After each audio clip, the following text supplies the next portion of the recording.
to another episode of The Crimson Fly, where you can see the process of making the video. My name is Colin SkipperWing Bird, and if you'd like a version of this video without the audio commentary, you can check out the links in the description below, or in the cards, or in the annotations when they appear on screen at the end of the video. Before we get started, today's music is Bittersweet by the Passion HiFi. You can find a link to download it in the description below. So, today's episode, issue 5, strip number 72, aka the last strip in issue 5 of The Crimson Fly. Woo! It's been a journey, hasn't it? And yet, for the first time, The Crimson Fly ends on a question mark rather than a period. Who is underneath the mask? Why did they take it off? Why does this person trust that girl? And what is the ensuing conversation going to look like? Well, most of these will be answered in issue 6, which you will have to read. And yet somehow it still ends on a rooftop, just like the last 4 issues. Weird. As an aside, yeah, now you're thinking you'll have to go check if that's true. Go ahead. Pause the video. I'll wait. Back in today's video, the initial intent was to have the Crimson Fly take off their mask and reveal themselves as one of the characters illustrated previously. There's a hint as to who that character was supposed to be There's a hint as to who they were supposed to be in the strip before the Crimson Fly's first official appearance in the story. Again, pause the video, go check it out for yourselves, and then leave your theories in the comments. If you've met me in real life, you can probably also guess what the Crimson Fly was supposed to look like. Ask me at a convention and I'll tell you. But then something changed. A fan spoke up. A month ago-ish, I got a message from a fan on the Crimson Fly's official Facebook page expressing their appreciation of the comic. To show their appreciation, that fan dubbed over the first issue of the series. Like the first time somebody dubbed over the comic, yes, this has happened more than once, it was, in my eyes, really well done, to the point that I encourage anyone who enjoys this comic to dub over any of the issues that currently exist.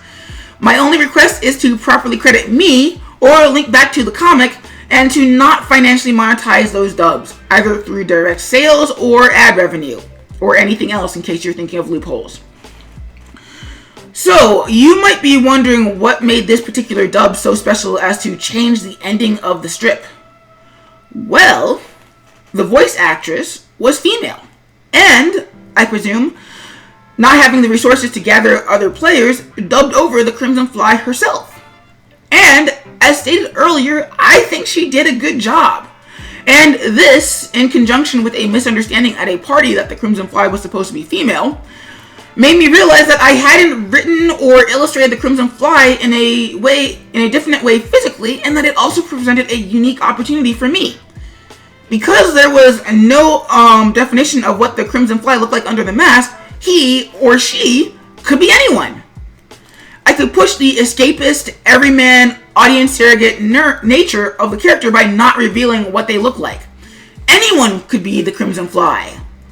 This is, after all, one of the great strengths of Nintendo RPGs, Pokemon, Fire Emblem, and, to a lesser extent, Super Smash Bros. Via the Villager and Wii Fit Trainer characters, that anyone could go on one of these fantastic journeys.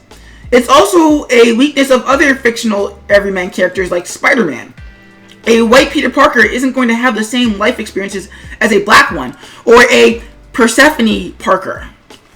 Worse, it can make messages of inclusion ring hollow if the characters spouting these messages can pass for the dominant majority. A good example of this is Mystique in X-Men First Class. It's real easy to shout mutant and proud when you can hide your abnormality whenever you want. Worse, in a movie about a comic whose central theme is inclusivity, the end result sees the black man dead, and the 2 women, one of whom is Latina, turned evil, resulting in a hero team comprised solely of white, presumably heterosexual, cisgender men. Made worse by the sequels wherein the Latina chick is killed off screen and the Asian girl is left with the rest of the students out of the final mission, which sees the team fighting an African/Middle Eastern main bad guy, and is more diverse by association cabal of villains, which includes an African Egyptian girl and an Asian woman. Am I reading too much into this? Absolutely! But you also absolutely need to when creating stories where you can't always be around to address what you meant. Back on the Crimson Fly, I had to be careful. I had created the Crimson Fly to reflect a context that we still haven't grown out of. That there are not enough characters of non-white ethnicity in American culture, proportionate to the number of white characters that currently exist in media. And also, the historical context of this country, at least, with slavery and internment and misogyny and general bigotry, prevents all characters from being written equally in experience due to their personal histories and the historical context associated with their skin tones, genders, sexuality, and internal genders in society. That's why his skin tone is colored in the last panel of the strip. Whatever you decide the Crimson Fly to be, boy, girl, other, gay, straight, African American, Native American, Polynesian, Korean, whatever, they are a person of color. And I didn't want the strip's normal format to be an excuse to decide otherwise.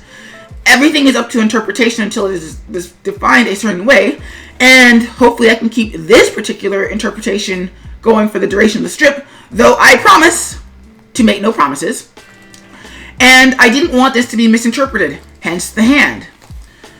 Now go! Write your fan fictions, and draw your fan comics, and make your fan animations, and fan movies. Yes!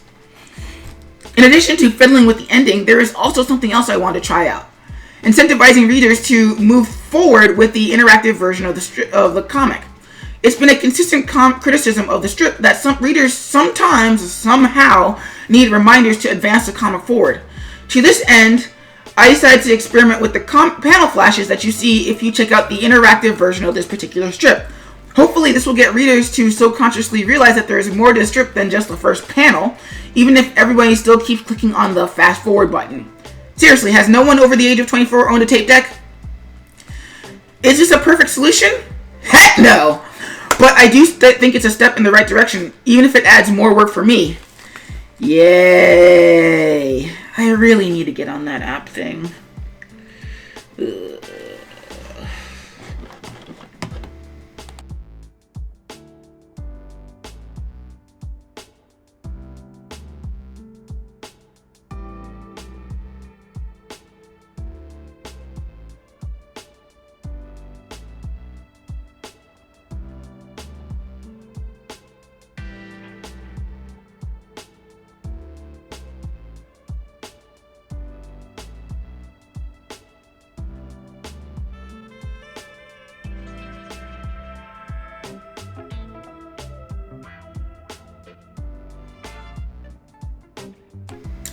And that's it for today's strip.